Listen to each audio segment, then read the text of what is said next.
Number 1۔ Number 2، ministry of اوقاف اس نے یہ شرط عائد نہیں کی ہوئی کہ جناب صرف اور صرف ہم اس شخص کو امام و خطیب بنائیں گے جو شافعی مسلک سے تعلق رکھتا ہو، یا اسے جو حنبلی ہو، یا اسے جو مالکی ہو، یا اس کو یا حنفی کو ہم نہیں رکھیں گے۔ وہاں پر اس کی ایک میری مثال دیکھ لیجئے کہ کویت کی بڑی مساجد میں، یعنی کویت کی بڑی مساجد میں میری مسجد جامع الخانم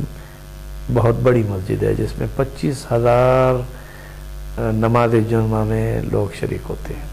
اس لیے میں نے آپ کو گفٹ کیا ہے وہ جو وہاں کی جمعے کی ویڈیو کیسٹ ہیں، تو انشاءاللہ آپ سیڈیز بنائیں، اور مجھے بڑی خوشی ہوگی کہ وہ آپ اپنی میسج ٹی وی میں بھی لگائیں۔ اور اس میں ایک بڑی خوبی یہ ہوئی ہے کہ اس وقت سے لے کر اب تک ہمارا کوئی بھی خطبہ اور کوئی بھی درس اس زمانے سے، جس وقت کی میڈیا کا دور بھی نہیں تھا، یعنی باقاعدہ اس وقت آڈیو تھا، پھر ویڈیو بنا، تو ویڈیو کے پیریڈ کو 15 سال ہو گئے، اس سے پہلے آڈیو کا جو پیریڈ ہے وہ 35 سال تک کا ہمارا ہر سانس محفوظ ہے۔ اس کی وجہ یہ تھی کہ وزارت اوقاف کویت ایک ایسا فعال ادارہ ہے جو پورے دنیا میں مشہور ہے کہ ہر خطیب کے جمعے کو کیسٹ کے ذریعے سے پہلے اور اب ویڈیو کے ذریعے سے وہ ریکارڈ رکھتا ہے، پھر اس پر ایک کمیٹی ہے، اس کو آنے والے جمعے سے پہلے سنا جاتا ہے، پھر اسے اگلے جمعے کی اجازت ہوتی ہے کہ آپ نے کوئی غلط بات تو نہیں کی۔ اتنا آڈٹ، چیک اینڈ بیلنس یہ اتنا زیادہ ہے کہ جس کی وجہ سے ہمارا تجربہ بڑھتا گیا۔ اور دوسرا یہ ہے کہ ایک موضوع کو آپ سال میں دوبارہ ریپیٹ نہیں کر سکتے، ایک سال میں دوبارہ ریپیٹ نہیں کر سکتے، بات سمجھیں؟ تو اس لیے 55 جمعے سال کے ہیں، سال کے 55 جمعوں میں میں نے جب اپنی لسٹ ہم نے بنانی تھی کہ بھئی دائرے ہم نے ریپیٹ نہیں کرنا، تو ہم اس میں پھر ہمیں وزارت اوقاف کے کچھ خطبہ اکٹھے ہمیں گائیڈ بھی کرتے تھے جب ہم شروع میں خطیب ہوئے کہ جناب توحید کو بھی لیں، رسالت کو بھی لیں، آخرت کو بھی لیں، حقوق کو بھی لیں، فرائض کو بھی لیں، اس اجتماعی زندگی کے یعنی تربیتی نظام کو بھی لیں، اب اس میں معاشرتی معاشی نظام بھی ٹچ کریں۔ تو ہم 55 جمعوں کو تقسیم کرتے تھے، ان میں توحید باری عز و جل، اسی میں سیرت النبی صلی اللہ علیہ وسلم، اسی میں صحابہ کرام کا دفاع، اس کے ساتھ اب کچھ جمعے ہم مخصوص کرتے تھے فرائض اور حقوق و فرائض پر۔ جہاں حقوق کے والدین بیان کیے جائیں وہاں والدین کو فرائض بھی بتائے جائیں کہ جہاں آپ کے فرائض کیا ہیں، جہاں یعنی حقوق زوجین میں صرف عورتوں کے حقوق کی بات کی جائے، انہیں فرائض کی بات بھی بتائی جائے، یعنی رائٹس اینڈ ڈیوٹیز یہ دو چیزیں ایسی ہیں، ڈیوٹیز اینڈ رائٹس، ان دونوں کو ہم نے بڑی ماشاءاللہ اللہ تعالیٰ اور زیادہ ہمیں ہمت دے، پورے 55 جمعوں میں وہ مکمل ہم نہیں کر سکتے تھے، تو اس کے لیے پھر ہمیں ویکلی درس رکھنا پڑا، اور درس کا آغاز تفسیر قرآن سے ہم نے کیا، لیکن اس کے بعد سوالوں کے جواب اپنی اس یعنی لوگوں کی تشنگی پوری کرنے کے لیے، تو اس میں مجھے یہ شرف حاصل ہے کہ ہم نے 86 میں نے قرآن پاک کے درس کا آغاز کیا سورۃ فاتحہ سے، اور جس کا اللہ تعالیٰ قبول فرمائے 15 سال مجھے لگے کہ ختم قرآن یعنی تفسیر کا وہ کویت میں ویڈیو آڈیو کیسٹ کے ساتھ موجود ہے، اور انشاءاللہ میں آپ کو گفٹ کروں گا، اور میں یہ امید رکھتا ہوں کہ میسج ٹی وی خاص طور پر ہمارا یہ ایک بہت بڑا علمی ذخیرہ تو میں نہیں کہہ سکتا، میں طالب علم ہوں، لیکن ایک ایسا یعنی خزانہ جو کہ جمعے میں ڈیلیور ہو، درس میں بیان ہو، یا اس کے علاوہ مختلف اور ثقافتی جلسوں میں، تو وہ وزارت اوقاف کے اس قانون کی روشنی میں ریکارڈڈ ہوتا رہا۔ ہمارے پاس تو وسائل بھی ہوتے تو ہم کوئی ایک آدمی اپنے ساتھ نہیں رکھ سکتے تھے کہ جناب وہ میرے ساتھ ہر وقت جو ہے نہ رہے، یہاں بھی نہیں، پاکستان میں اب بھی ہم یعنی افورڈ کر سکتے ہیں، لیکن کسی کو اپنے ساتھ اتنا وقت نہیں دے سکتے کہ نہیں لے سکتے کہ وہ ہمارے ساتھ رہے، لیکن وہ منسٹری آف اوقاف ہمارے 25 حج ان کو بھی مینا کے یعنی میرے درس جتنے ہیں ہر سال کے وہ محفوظ ہیں، عرفات میں ہمارے کیمپ میں جو میں وہاں باقاعدہ طور پر الحمدللہ خطبہ اور نماز جمع کثر کے ساتھ پڑھانے کا ایک بہت بڑا مجمع ہوتا ہے ہمارے پاس، اور اسپیکر کی آواز کے ساتھ مسجد نبوی میں تو صرف وہ حجاج جا سکتے ہیں جو وہاں صف بندی تک پہنچے، وگرنہ عرفات تو ایک بہت بڑا میدان ہے، اس کے اندر بڑے بڑے کیمپ ہیں، اور ان کیمپوں میں ہمارا ایک کیمپ ہے جو باقاعدہ وزارت اوقاف شؤون اسلامیہ کویت اور سعودی گورنمنٹ کی طرف سے باقاعدہ اس میں مجھے مرشد دینی حج کی حیثیت سے، اور میں وہ کتاب نہیں لا سکا، دوں گا، جس میں باقاعدہ معرف مسائل حج میری کتاب جو میں نے مرتب کی تھی، اور اس کو جب میں لکھ رہا تھا تو حضرت مولانا ابوالحسن علی میاں ندوی رحمۃ اللہ علیہ وہ کویت تشریف لائے تھے، اور ہماری جامع الغانم مسجد میں نے انہیں ریکویسٹ کی کہ یہ کویت کی بڑی مساجد میں سے ایسی مسجد ہے جس میں اردو کمیونٹی بہت زیادہ ہے، تو آپ کا میسج عرب عجم سب کے لیے ہو، تو حضرت نے قبول فرمایا، جبکہ انہیں عرب علماء اپنے پاس بلا رہے تھے، تو حضرت نے ہمارے ہاں جامع مسجد الغانم میں جمعہ کا خطبہ دیا، اور خطبے کے بعد تقریر نماز پڑھانے کے بعد انہوں نے باقاعدہ طور پر انگلش میں، عربی میں، اردو میں خطاب کیا، تو میں نے اپنے مضامین جو اس وقت کویت ٹائم میں عرب ٹائم میں چھپتے تھے میں نے انہیں پیش کیے، تو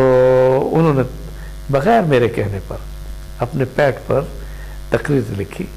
کہا کہ یہ بڑی سلیس و با محاورہ اور بڑی آسان لہجے میں لکھے جانے والے مسائل حج ہیں، ان کو آپ کتابی شکل دیں، تو وہ ایک مجھے وہ حوصلہ ملا کہ ایک مفکر اسلام نے ایک ادنا سے طالب علم کی اس تحریر کو پسند فرما کر حوصلہ افزائی، یہ تھے ہمارے اکابر کہ جنہوں نے یہ نہیں کہ ساری بس جو ہے نا تعریف صرف اللہ تعالیٰ کی ذات کے لیے، لیکن ہمارے اکابرین اپنے چھوٹوں کو حوصلہ افزائی کر کے مستقبل میں تیار کرتے تھے، تو مجھے سب سے پہلے کتاب لکھنے کے بارے میں وہ میرے مضامین بکھرے ہوئے تھے جو اخبار میں آتے تھے، اخبار میں چھپنے والے مضامین بکھرے ہوئے تھے،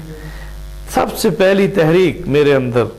حضرت مولانا ابوالحسن علی میاں ندوی رحمۃ اللہ علیہ نے ڈالی کہ بیٹے ان کو ابھی آپ جوان ہیں، آپ کام کریں، اس کو کتابی شکل دیں، میں نے تھوڑی چھوٹی سی کتابی شکل دی، اس میں پھر میرا جذبہ بڑھتا گیا، پھر جو ہر سال حج کرتا گیا اس میں اضافہ کرتا گیا، پھر ایک وقت آیا کہ معرف مسائل حج جس کی صحت کے لیے میں نے مولانا یوسف لدھیانوی رحمۃ اللہ علیہ کی خدمت میں وہ بھیجا اپنا مسودہ، انہوں نے پورا پڑھنے کے بعد اس کی صحت کا سرٹیفکیٹ دیا، اگرچہ صحت کا سرٹیفکیٹ میرے لیے ایک بہت بڑی سرٹیفکیٹ ہے، لیکن میں نے کوئی اپنی ذات سے تو نہیں لکھا تھا، میں نے چاروں ائمہ کی روشنی میں اور خاص طور حنفی مسلک کی روشنی میں، اور آپ کے سوال کے جواب کی طرف آ رہا ہوں، اس میں نے مسائل معرف حج کو مرتب کیا، یہی وہ خوبی تھی کہ ہم میرے جمعے میں ہر مکتب فکر کے لوگ اب بھی میری مسجد میں آپ کو ہر مکتب فکر کا آدمی اور چہرے پر اداسی نہیں خوشی کے ساتھ ملے گا، کیوں کہ ہم کسی مسلک کو نہیں چھیڑتے، نمبر ایک، اتنے مضامین قرآن پاک کے احادیث رسول صلی اللہ علیہ وسلم اور احکامات دین فقہی ہوں یا ان میں فقہی میں اختلاف کیے بغیر، نماز، روزہ، حج، زکوٰۃ، اس کے علاوہ معیشت، معاشرت، اخلاق، فرائض، حقوق، اور اس کے علاوہ یعنی موجودہ چیلنجز کا مقابلہ اور اس کا جواب، تو آپ کو وقت نہیں ملے گا کہ آپ کسی کی جو مسلک کو چھیڑیں، اس لیے الحمدللہ مسجد الغانم کویت میں 20 سے 25 ہزار کا مجمع ہر مکتب فکر کا ہے، اور ہم نے اپنے حنفی مسلک کو بڑے یعنی بہادرانہ انداز سے پیش کیا، اور اس سے ہمیں فائدہ ہوا، اس کا فائدہ یہ ہوا کہ موسوعہ الفقیہ جو کہ وہاں ایک سب سے بڑا کویت گورنمنٹ کا پوری دنیا پر احسان ہے، الف سے یا تک فقہی مسائل کو تمام ائمہ اور سلف صالحین کی روشنی میں کمپیوٹرائز لکھا گیا، اس کمیٹی میں میں ممبر تھا، اب اس میں سوال پیدا ہوا کہ پہلا قول کس کا ہے، پہلا یعنی مسئلہ کس کا بتایا جائے، اب کیونکہ اس کا موسوعہ الفقیہ نام ہے تو ظاہر ہے کہ چاروں ائمہ کو تو لیں گے، اس کے بعد سلف صالحین کو بھی لیں گے، اس میں وہ علماء جو کہ کسی مسلک سے تعلق نہیں رکھتے، وہ بھی تو یعنی ماشاءاللہ بڑے بڑے اکابر گزرے. اس میں یہ جواب جو ہے نا بڑا خوبصورت شیخ بدر متولی صاحب نے دیا تھا، جو کہ اس وقت کویت کے مفتی اعظم تھے. اور آپ کو یہ سن کر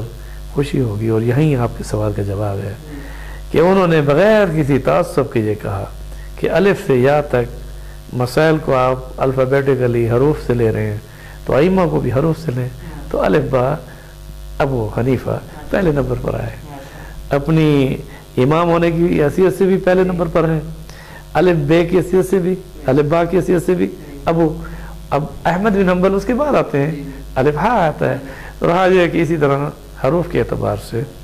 یہ تقسیم کار. تو اس لیے موصول فقیہ میں اب تک چھپنے والی تقریباً 50 سے زیادہ جلدیں ذخیم عربی اور بھی مرتب ہو رہی ہیں. اس میں سب سے پہلا قول، سب سے پہلا مسئلہ، سب سے پہلا یعنی فتویٰ یا جو بھی جس مسئلے پر بھی حرف کے اعتبار سے جو ترتیب آ رہی ہے اس میں پہلی تشریح و تفسیر مسئلے کی روشنی میں امام حنیفہ رحمۃ اللہ علیہ کو. اب یہاں یہ ایک بات کویت گورنمنٹ کی کہ تعصب نہیں. دوسرا یہ ہے کہ میں خود جس وقت امام و خطیب کے یعنی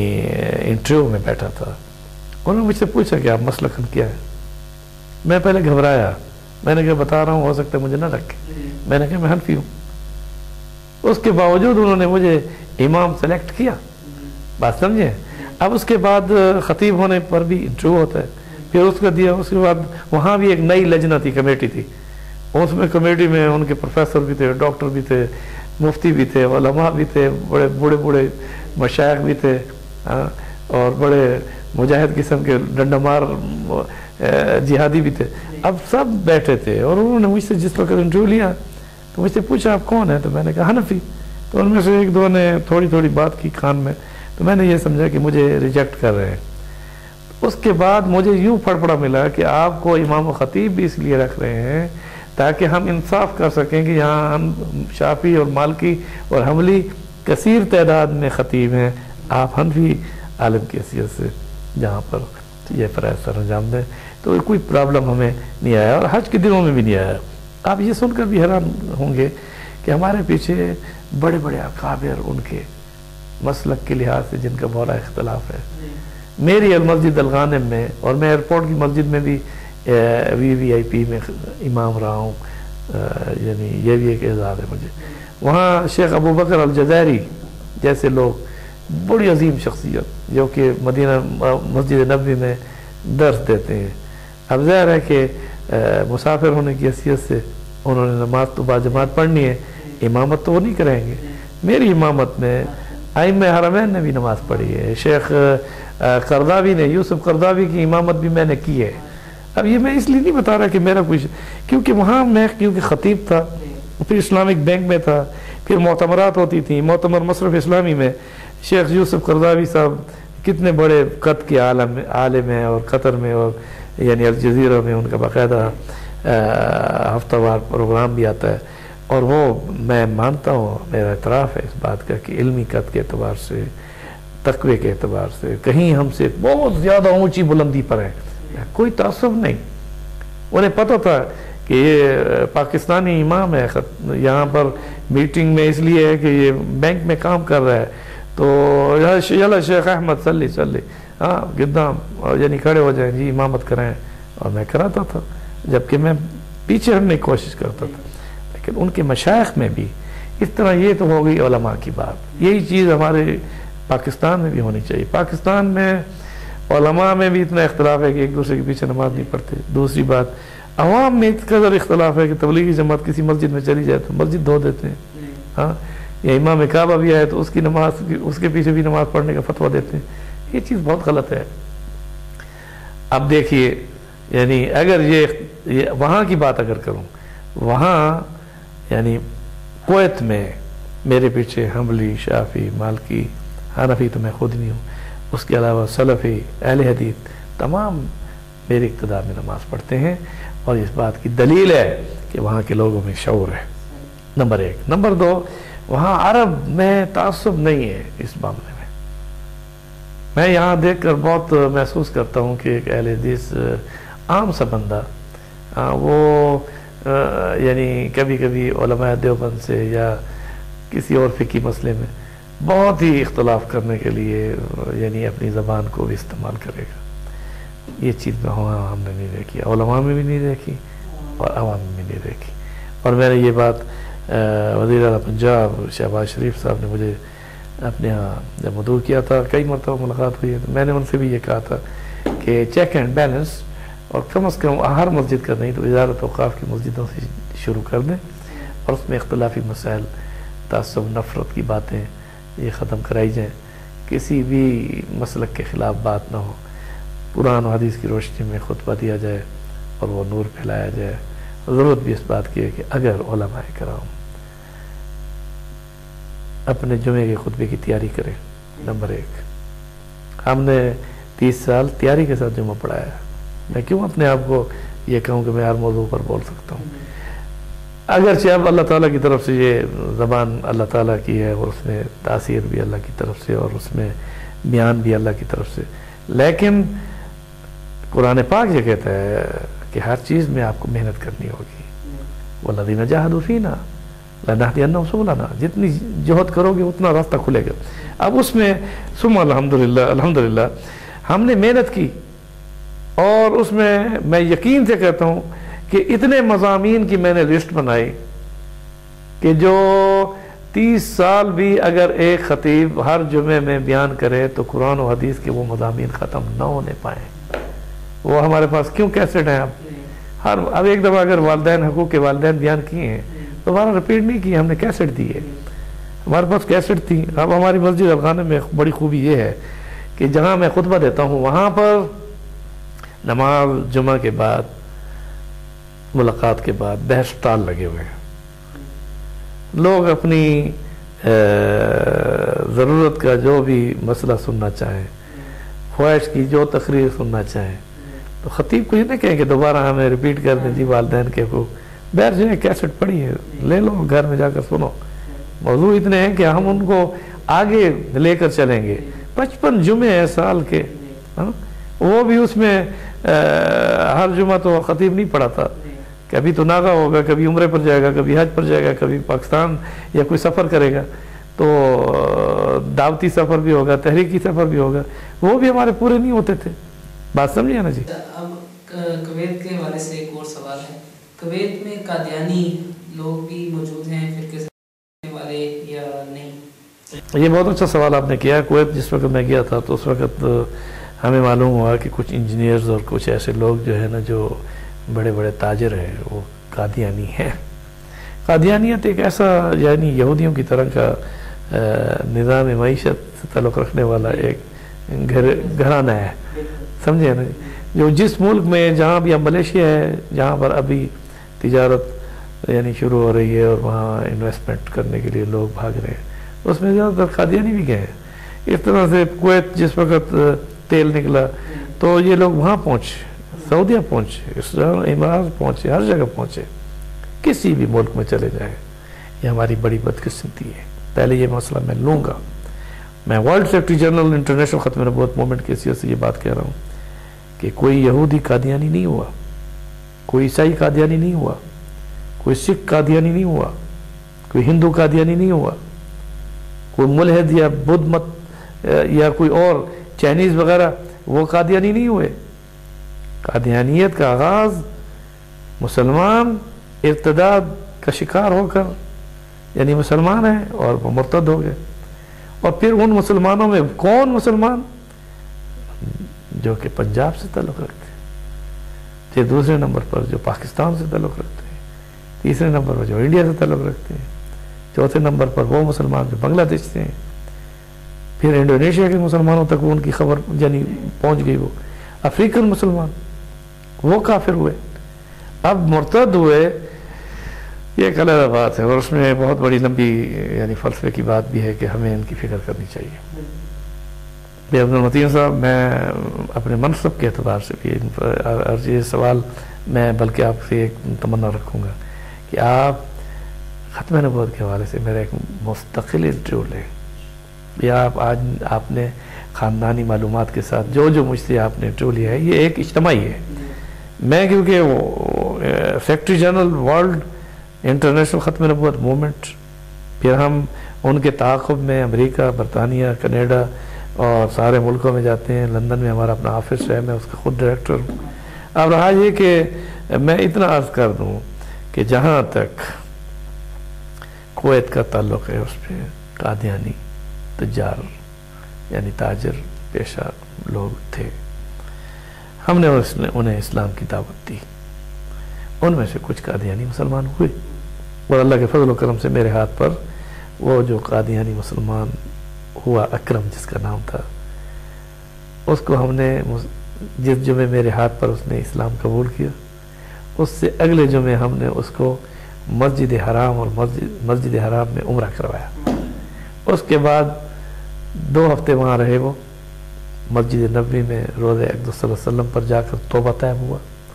یعنی اسلام قبول اس نے کر لیا تھا. پھر جب واپس لوٹا تو یہ سن کر آپ کو حیرت ہوگی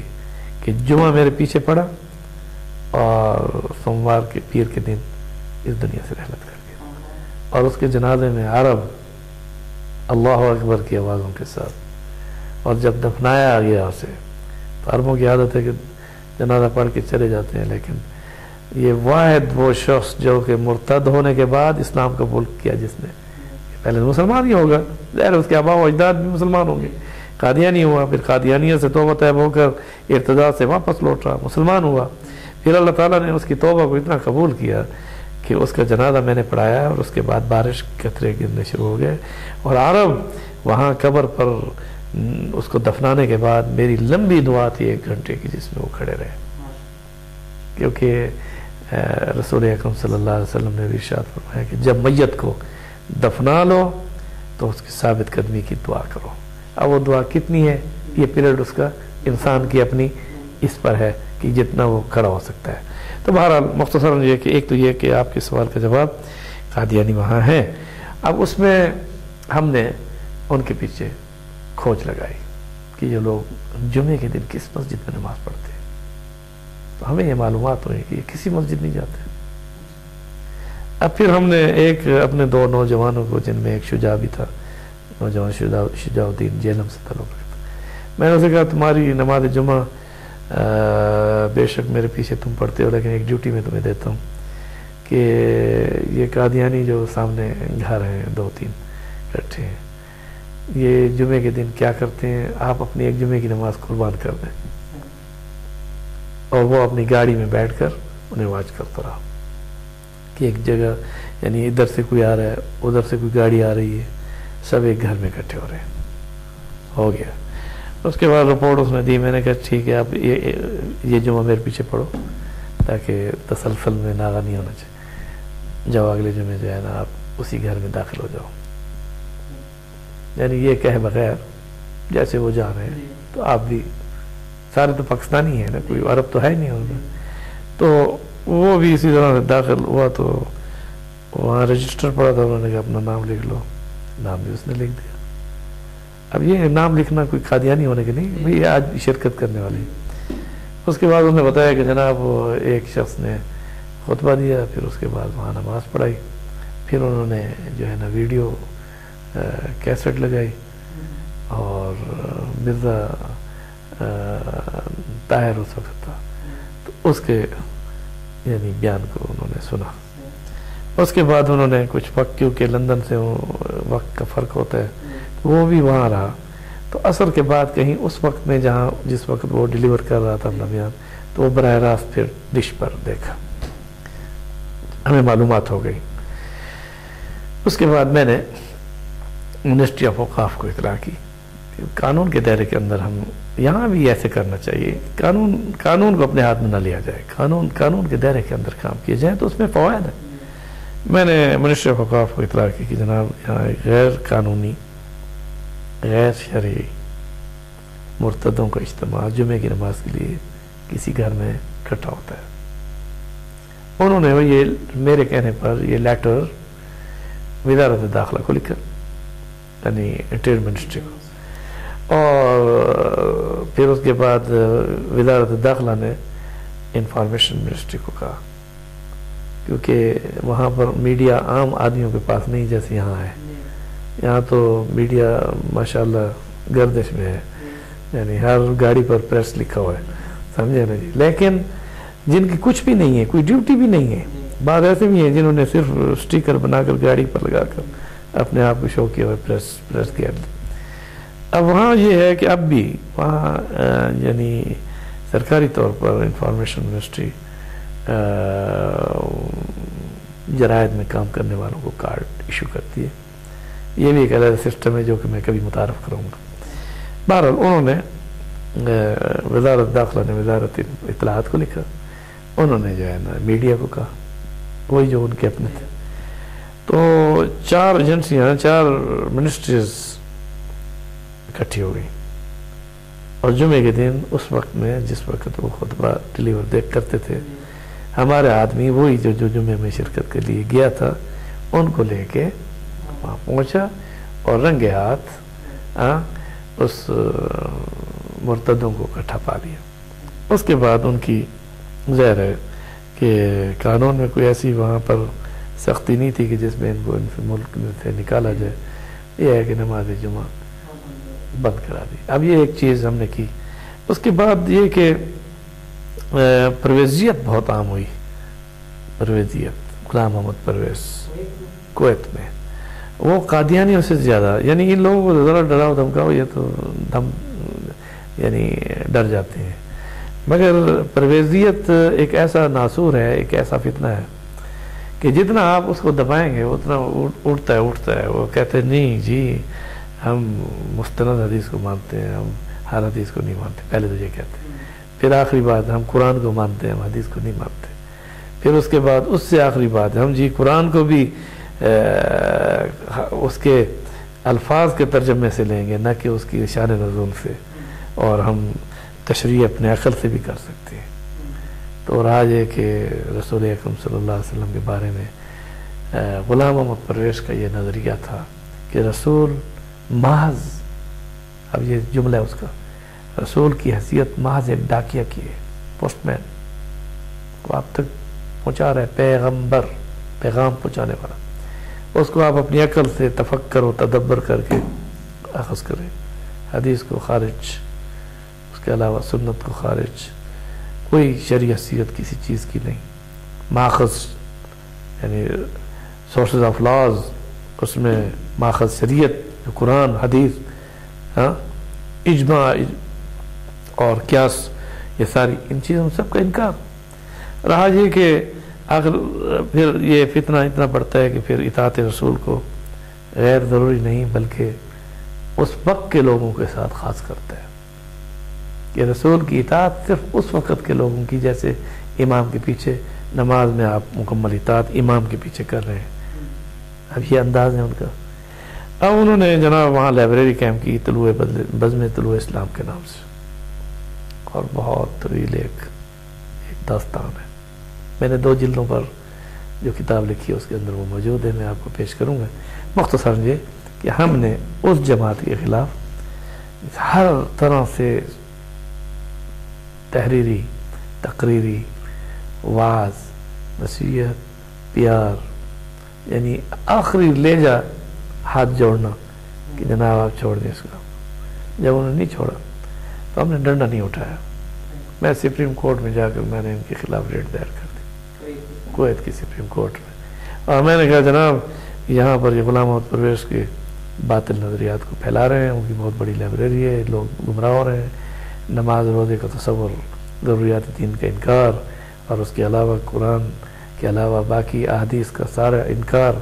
اور ہر چیز میں کیفیت میں بھی، یعنی آخرت کے، یعنی کوئی بھی چیز. اب یہ لمبا ٹاپک ہے، اللہ کے بارے میں، رسول کے بارے میں، آخرت کے بارے میں، تقدیر کے بارے میں. غلام محمد پرویز کی تنقیحات کہ وہ انتہائی درجے کا دجال تھا. ہم نے وہ کیس لڑا اور 2 سال لڑتے رہے، اور اس میں ایک وقت ایسا بھی آیا کہ جس میں ہمیں بڑا دھچکا پہنچا کہ پاکستان کے اسلامک یونیورسٹی کے ریکٹر ملک معراج خالد اور پاکستان کے قومی اسمبلی کے اس وقت کے ممبر طارق عزیز نیلام گھر والا، یہ اور رفیع اللہ شہاب، قدرت اللہ شہاب نہیں کہہ رہا ہوں، رفیع اللہ شہاب، کیونکہ نام میں کبھی لوگ اس طرف چلے جاتے. رفیع اللہ صاحب اور فتح محمد جو آج کا ریکٹر ہے، یہ آئے اور انہوں نے وہاں جا کر یہ بیان دیا کہ غلام محمد پرویز تو مفسر قرآن ہے، وہ تو مفکر اسلام ہے، وہ تو علامہ اقبال کا امین ہے، وہ قائد اعظم کا ساتھی ہے، ایک مولوی ہے احمد علی سراج، اس نے اس کو کافر کر دیا۔ حالانکہ سب علماء نے کیا ہے، اجماع امت نے کیا ہے۔ بہرحال اس کی وہ سرٹیفکیٹ سے تحریرن دیا ہے ملک معراج خالد، تحریرن عربی میں، ابھی اس کو عربی آتی نہیں ہے اور اوریجنل عربی پر سائن کر رہا ہے، عربی میں، حالانکہ یہ ہونا چاہیے تھا کہ انگلش میں یہ لکھتا اور عربی میں ترجمہ ہوتا اور اس ترجمے میں فرسٹ ٹائم ہوتی اٹیسٹڈ کہ یہ مینوان وہی الفاظ ہیں جو انگلش میں نہیں، اوریجنل عربی پیپر بنا کر جو انہوں نے لکھ دیا اس میں سائن کر دیے، یعنی جو انہوں نے خود بنایا، اور اس کے بعد انگلش میں بھی، وہ تو اس کی اپنی زبان تھی، اور وہ میرے ہاتھ چڑھ گیا، یعنی سپریم کورٹ میں یہ داخل کیا ہوا یہ ورقہ، حالانکہ بڑا سیکرٹ تھا اور بہت ہی کنفیڈینشیل ہوتا ہے، لیکن اللہ کے فضل و کرم سے اللہ کی مدد نصرت تھی کہ اور دین کے ساتھ لوگوں کی وابستگی ہوئی۔ انہوں نے مجھے بلایا اور کہا کہ یہ دیکھیں جی، یہ پاکستان کے بہت بڑے مفتی نے۔ میں نے کہا کون سا مفتی؟ ہاں، یعنی جس نے غلام محمد پرویز کو مسلمان قرار دیا، مسلمان نہیں بلکہ مسلمانوں کا لیڈر، مفکر، مفسر، یہ وہ۔ میں بڑا یعنی محسوس کیا، میں نے کہا کون بد نصیب عالم ہے جس نے پیسے لے کر، تو بعد میں دیکھا تو ملک معراج خالد۔ اب میں نے اسے کہا جی یہ تو آیت الکرسی بھی نہیں جانتا ہوگا، واللہ عالم تمہارے گیا۔ پھر اس سے میں ملتا رہا ہوں بعد میں، تو ملک صاحب کی خدمت میں گیا تھا جب یہ ورقہ مجھے ملا، اور میں نے ان کی تعارف وہاں کرایا۔ میں نے کہا یہ ایک سیاسی پوسٹ پر بٹھایا جانے والا رائی کہتے ہیں ریکٹر اسلامک یونیورسٹی، یہ ایک عہدہ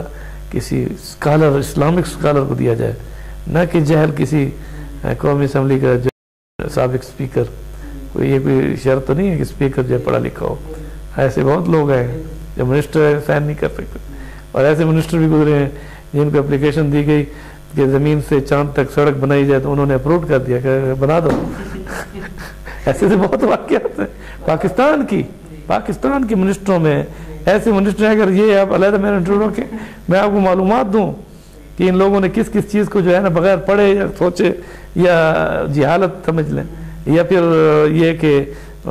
توجہ ہی نہیں، انہوں نے کن چیزوں کی اجازت دی ہوئی ہے۔ بارہ کول واللہ نہیں آتی، اور اس طرح کے وزیر تعلیم موجود ہیں جن کو یہ بھی پتہ نہیں قرآن کتنے سپارے ہیں، ہاں، یعنی پاکستان کا وزیر تعلیم، اور وہ بھی ہائر ایجوکیشن کا، یعنی HEC جس کے انڈر ہو، ہاں، تعلیم العالی جسے کہا جاتا ہے، ہاں، اس کا منسٹر وہ یہ کہہ رہا ہے جی قرآن 40 پاروں پر ہے، اور وہ بھی آگے اس کو پتہ نہیں کہ قرآن کا آغاز کہاں سے اور والناس تک کیسے قرآن ہے۔ بہرحال مختصراً یہ کہ ہم نے وہ کیس بعد میں لڑا، جیتا، اور 2 جلدوں میں وہ موجود ہے اس کا فیصلہ، جس میں امام کعبہ شیخ عبداللہ سبیل سے ہمارے شیخ مولانا عبدالحفیظ مکی صاحب، اس طرح سے مولانا سعید احمد عنایت اللہ صاحب اور دیگر علماء کے ساتھ ہم گئے، امام کعبہ سے ہم نے فتویٰ لیا۔ اس کے علاوہ شیخ ابن باز سے، شیخ عبدالعزیز بن باز سے تو میں براہ راست جاتا رہا، اور اس کے بعد ریاض کے مفتیان سے، جن میں آج بھی شیخ عبدالعزیز آل شیخ جو کہ عرفات کے میدان میں نابین ہیں اور وہ خطبہ دیتے ہیں، میرے گہرے دوستوں میں سے، میرے ساتھ خطبہ دعوت میں بھی ان سے کرتا ہوں، تو انہوں نے باقاعدہ میرا بہت ساتھ دیا، شیخ فوزان وغیرہ نے، اس کے بعد کویت کے علماء نے، اس کے ساتھ امارات کے علماء نے، اس کے ساتھ ندوۃ العلماء نے، اس کے بعد دیوبند کے علماء نے، اس کے ساتھ اتحاد العلماء نے۔ اب یہ سارے علماء کی باتیں ہیں، جمعیت علماء نے، اور جتنے بھی علماء ہیں، باقی رہ گئے مدارس ہیں، مدارس عربیہ اسلامیہ، وفاق المدارس، تمام جتنے مدارس عربی ہیں، اس کے علاوہ پھر آگے آ جاتے ہیں مسلک، دیوبندی، بریلوی، اہل حدیث، حتیٰ کہ شیعہ، سب نے غلام محمد پرویز کو کافر قرار دیا، اور میں نے وہ فتویٰ پیش کیا۔ تو آج ہے کہ اللہ کے فضل و کرم سے کویت میں ہم نے پرویزیت کے فتنے کی سرکوبی کر دی، اور ان کی اس پوری لائبریری کو سمندر بدھ کرایا گیا، اور اس کے بعد الحمدللہ اب تک ان کا کوئی درس، کوئی تکلیف نہیں ہوتی۔ ایک قادیانی ایک ایسا سلسلہ ہے، نظام ہے جو اندرون خانہ جاری رہتا ہے، یہ لوگ وہ ہیں جو روشن خیال مسلمان ہونے کے ساتھ بکھرے ہوئے بگڑے ہوئے. اب ان کو یعنی بگڑے ہوئے اکٹھے ہو جائیں تو روشن خیالی اور پھیلتی ہے، ان کو بکھیر دیا جائے تو روشن خیالی ختم ہو جاتی ہے. تو جیسے پاکستان میں NGOs بھی ایسے ہیں جو آج کل بڑی منظم ہو رہی ہیں، اور یہ گھریلو تشدد بل میں اس کی مثال آپ کے سامنے ہے. اور یہاں ایک نقطہ دیتا جاؤں کہ ابھی پچھلے 2 دن پہلے میں نے ایک چینل پر جو نجی چینل تھا اس کے اندر ایک انٹرویو دیکھا بندے کا جو رکشا ڈرائیور ہے، اور جس نے عورت کے 5 ٹکڑے کیے اور اس نے اس کو یعنی اپنی چھری سے کاٹ دیا، گلا پہلے دبایا. سارا میں نے انٹرویو سنا. اس میں اس سے پوچھا گیا، حوالات کے اندر بند ہے اب بھی، کہ بھئی یہ جرم تو نے کیوں کیا؟ اس نے کہا اس عورت کی میرے ساتھ ناجائز تعلقات تھے. اب آپ اساس پر جائیں، جرم اس سے ہوا ہے اور بہت بڑا جرم ہے، اس شخص کو پھانسی دی جائے، اس کو کبھی معاف نہ کیا جائے. یہ کسی صورت میں بھی یعنی معافی کے مستحق نہیں ہے. کبھی بھی کوئی کسی دل کے ایک کونے میں بھی اس کے لیے کوئی ہمدردی نہیں ہونی چاہیے، بلکہ سپریم کورٹ فوری نوٹس لے کر اس کو پھانسی پر لٹکائے. جو خود میڈیا پر مان رہا ہو کہ میں نے یہ کام کیا ہے، اس کے بعد کون سی عدالت؟ کس عدالت کی بات کرتے ہیں آپ؟ 100 بچوں کو مارنے والا جاوید اقبال نام کا وہ بندہ، اس کو عدالت سزا نہیں دے سکی اور خودکشی اس نے کر لی. یہ تو ایسے بیانات جس میں اقرار جرم ہے، اسے فرد جرم کی ضرورت ہی نہیں کہ اس پر جرم عائد کیا جائے. اقرار جرم ہے، فرد جرم اس پر ہوتا ہے جو انکار کرے. رہا یہ کہ گھریلو تشدد بل، اس کے بارے میں ایک جملہ دینا چاہتا ہوں کہ یہ عورتوں کی آزادی کا نہیں، بلکہ اس میں وہ عورتیں ملوث ہیں جو آوارگی چاہتی ہیں. پھر اس کا نتیجہ کیا ہوگا؟ اس کا نتیجہ یہ ہوگا کہ عورت آوارہ ہو جائے، اور یہ چھپا ہوا خزانہ ہے. انما امرأۃ عورت مستورہ، یہ چھپا ہوا خزانہ ہے. فَإِذَا خَرَجَتْ اسْتَشْرَفَ الشَّيْطَانُ، جب یہ خارج ہوتی ہے تو شیطان اس کو طاقتا ہے. اب اگر بے حیائی اور ریانی اور فحاشی کو پھیلانے میں قانون بنایا جائے کہ ان کو آزادی دی جائے، تو اس کو آپ آزادی کہیں گے؟ یہ آوارگی ہے. اور اس کے نتائج پھر کیا نکلیں گے؟ قتل و غارت. اس کے نتائج میں شراب نوشی، اس کے نتائج میں یعنی بربریت اور ظلم بھی، اور اس کے بعد خاندانی اور خانگی نظام برباد ہو جائے گا. اس لیے ہم مسلمان معاشرے کا یعنی پاکستان اسلامی نظریے کی بنیاد پر قائم ہوا ہے. اس کو ہم نے پختہ اسلامی نظریے پر قائم رکھنا ہے تو قائم رہے گا. وگرنہ اگر آپ یورپ کی طرح اس میں آزادی فکر اور آزادی شخص یعنی اتنی کہ خدا کو بھی گالی دے، رسول کو بھی دے، اس کے علاوہ مذہب کو بھی گالی دے اور اپنے اخلاق سے بھی بالا تر ہو کر کام کرے، تو ایسا معاشرہ وہاں چل سکتا ہے جہاں جن کی بنیادوں میں نظریہ نہیں. لیکن جس ملک کے نظریہ، جس ملک کی بنیاد میں نظریہ ہے، اس ملک میں یہ نظام نہیں چل سکتا.